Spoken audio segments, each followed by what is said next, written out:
Welcome to another episode of Jay's Garage. This week we're going to be road testing the 2009 6.3 SL AMG. If you're not familiar with AMG, they are the performance arm of Mercedes-Benz. They were an outside tuner that got absorbed by Mercedes-Benz all through the 60s and 70s. All the high-performance stuff was AMG. They're just wonderful, wonderful engineers, and they're race car guys.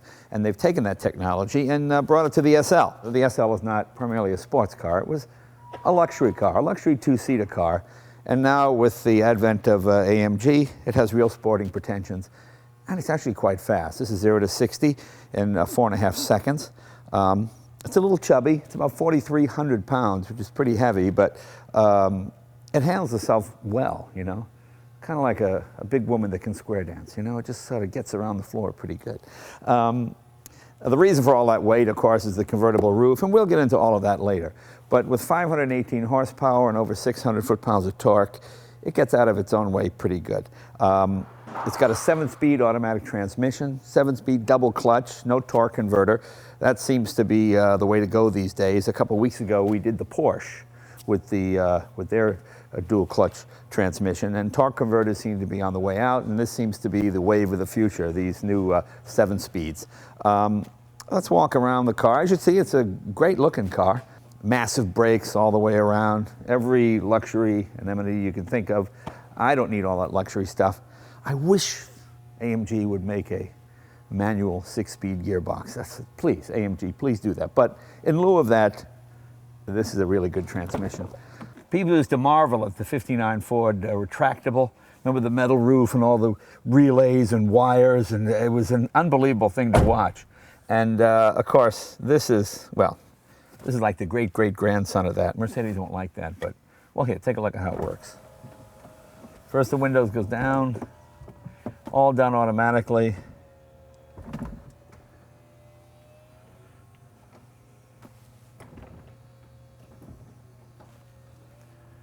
Goes like that. What's that, Buffy? Oh, you don't like the wind buffeting? Oh, no problem. I can fix that. There you are. This will keep Buffy's hair in place on the way to prep school. You even got air-conditioned headrests. There are fans behind the headrests here that blow cool air onto your neck. Yeah, I know. You've got 4 different levels of performance in your transmission. You've got Comfort, Sport, Sport Plus, and full manual. There's Comfort when you've got Buffy in the car. When you're by yourself and you want to go crazy, go to Sports Plus, and then, of course, manual, which the gearbox stays in a manual mode and you shift it using the paddle shifters. It's pretty amazing technology. As you know, I tend to be more of an old school guy, and to me lighter is better, but that's okay. If you would have told me a few years ago that a 4,300 pound car could handle this well and be this fast, I would have been astounded. Let's take a look under the hood. Okay, as you probably know, this normally aspirated engine replaces the SL 5.5 liter that was supercharged. The supercharger might have had a bit more torque, but this revs a lot freer. Boy, this sounds like a Grand Prix engine. It's amazing how quickly a normally aspirated engine can rev up without the weight of a supercharger to drive it. As I said, 518 horsepower at 6,800 RPM. It's 465 foot-pounds of torque.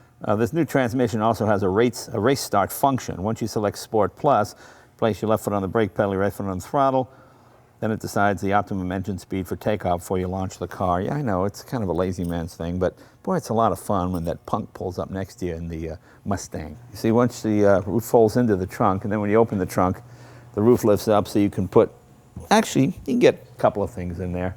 Small children, something like that. You press that button there, and you press that button there, and this way you don't throw your arm out doing this. I would make the whole car out of carbon fiber, throw the roof away, get rid of all that stuff, and just make the fastest SL in the world. But that's me. You know, going back to the 190 SL, the Mercedes two-seaters have always been more luxury-oriented and sporty. But this is a pretty good compromise of luxury, GT car, and sports car all in one. I mean, it can do any of those feats pretty well. You know, it's about as fast as a standard Corvette. Come on, let's take it for a ride.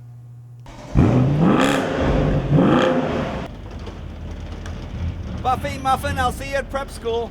I think Mercedes-Benz invented a whole new class of car when they come out with the SL back in the 50s and 60s. it was a luxury touring two-seater. You know, most sports cars at the time were pretty crude, no roll-up windows, whereas these were something that an adult would drive, you know. The 190, very underrated car, terrific car. Of course, the 300 SL and the 300 SL Gullwing, those were all terrific cars. But the SL Roadster, they got kind of soft. And then when AMG got involved, they turned it into a more hardcore sports car. Well, hardcore for SL. You know, it's a testament to the Mercedes engineers that a car this heavy can handle as well as it does. I was a little surprised when I read the 4,300 pound curb weight. But as I said before, you've got that Mercedes safety issue. You know, you've got probably the safest car in the world. You've got airbags everywhere, side, all over the place. And it's a very, very comfortable car. You know, it's amazing what you can do with electronics these days. Steering is nicely weighted. As I said, that normally aspirated engine, boy, it just revs so quickly. It has a wonderful exhaust now. And you can shift by hand as well, doing it that way, or using the paddle shifters here. Left side for down. Can you hear it blip each time you downshift? And then this side for shifting up. It seems almost too easy. You've got this screen right behind my head here that you can put up to take out the effect of any wind buffeting. I used to work for Mercedes-Benz when I was a kid. I did new car prep, and I was always impressed at the level of workmanship in the cars. You know, most American cars in the late 60s and early 70s were not very well put together. And Mercedes-Benz always had an incredible build quality. Their big slogan was, why would anyone pay $10,000 for a car? Which seems pretty crazy. In those days, a Ferrari was $14,000 to $20,000. There were a lot of bargains. Well, they seem like a bargain now. Not when you're making $1.25 an hour. Unless you're a race car driver, unless you're out on the track, this car can do just about anything any other contemporary sports cars can do. The one nice thing about Mercedes like these SLs is, boy, they hold their value. These have such a wonderful reputation, especially the AMG models. You know, I just bought an old 6.3 Mercedes, a 1969 with 324,000 miles on it. And to look at it and drive it, you'd think it was 60,000 miles. That's the one thing about Mercedes-Benz. The quality lasts a long, long time. I always laugh when people say, I want to get rid of my Benz, it's got 80,000 miles on it. And I tell them, you know, that's barely broken in. But we here in America, we still have this thing in the back of our minds that 80,000 or 100,000 miles is the end of a car's life. It used to be, but it's not anymore. Not with something like this.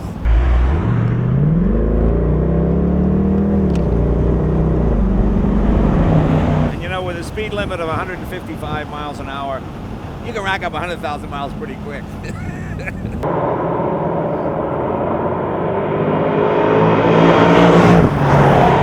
Another great Mercedes safety feature. If the car gets a little out of line or thinks you're going to flip or in some critical driving situation, the roll bar will automatically employ. Let's see if we can get the roll bar to go up. The car sensed I was doing something stupid.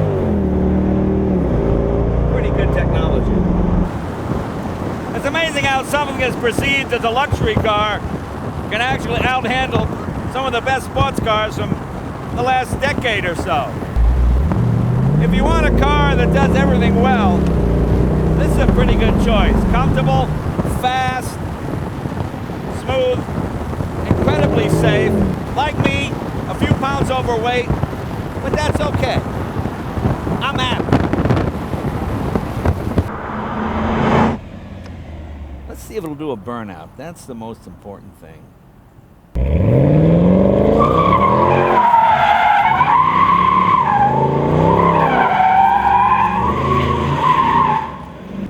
Wow, it even does burnouts. See you next week.